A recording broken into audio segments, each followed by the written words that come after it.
this question. So, okay, so let me tell you, this is not my district, so I came into this issue only recently.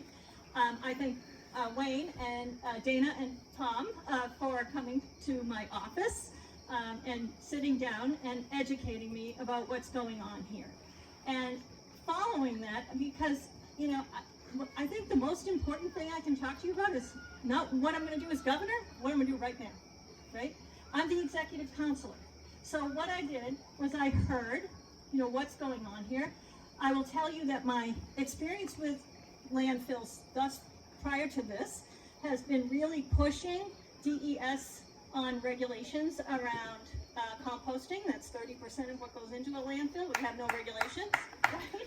So I've been pushing that for my entire time on the council, and we now are finally getting those regulations. My understanding, we'll see, but I've been pushing that.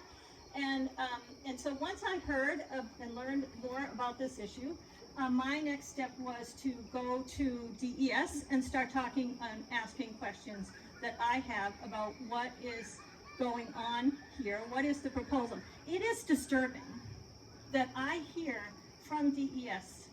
It's a pattern, I will tell you.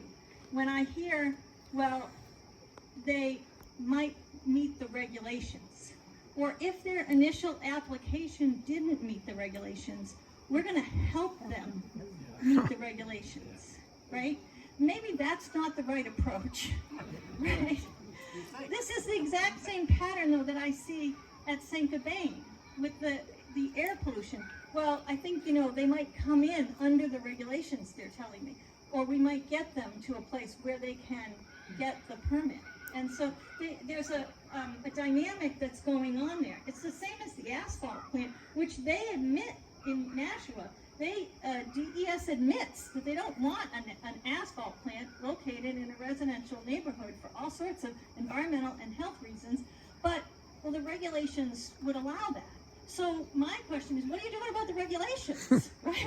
Why are you doing that?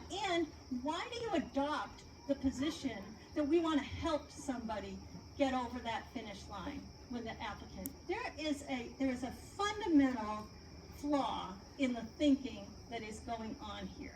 And so I talked about that, and then I talked about leachate, which Wayne and Dana educated me on. Does everybody know what that is? I bet you all do, right? So they're not only going to bring in these trucks full of trash every day and put them in your landfill, but then they're going to pull the leachate out, pump that out, and ship it somewhere. I said, well, where do they take it? Well, they take it to Concord and put it in the water system, where they don't even have adequate filters to take the PFAS out. DES will tell you now we have PFAS almost everywhere in the state, although I understand you don't have it here. I don't know why we would bring it here. So none of this is making any sense to me. So what I'm doing is talking to DES and confirming what you're telling me. I saw that you brought forward what seemed like a very reasonable proposal in a bill. I got a bug in my eye. And I still have a bug in my eye.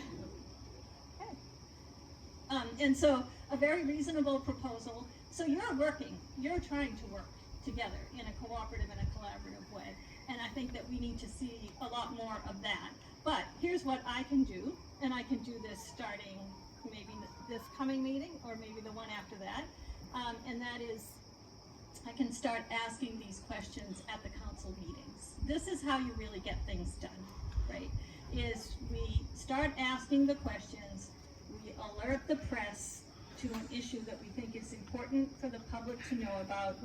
If we get the press to cover the issue, as I say, if something happens at the council meeting and the press doesn't cover it, it's like a tree falling in the forest, right? So we want the press to write about something. We need to make sure they know about it, and that's really what we do, is make sure they know about it. And that is what I will do starting either as soon as I feel like I have enough information to ask the questions, so that I know I won't get trapped by an answer, right? I'll know enough so that I won't get trapped by an answer.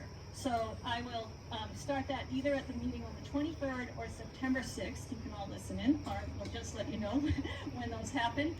But we'll start asking those questions in public. I've been asking them privately, but we're gonna start asking those questions in public, which will raise the visibility of this issue.